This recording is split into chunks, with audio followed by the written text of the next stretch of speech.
At nagbabalik ang Sports Now. Sa kanyang ika-47 kaarawan, masayang nagbahagi si People's Champ Manny Pacquiao ng milyon-milyong piso bilang raffle prizes. Kasama ang kanyang asawa na si Jinky sa isang engrandeng selebrasyon na agad nag-viral sa social media. Ang ibang detalye alamin sa pag-abante ni Jake Miculob.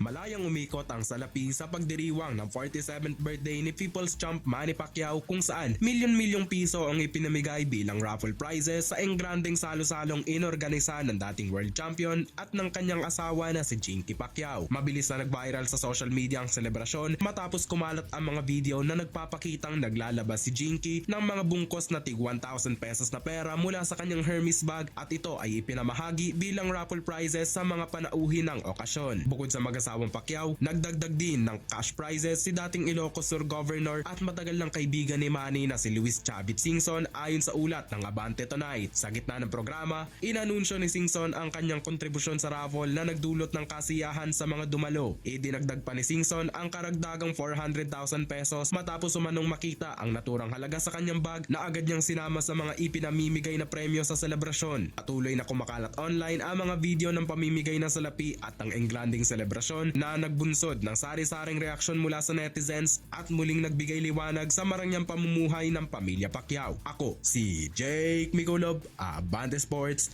now na!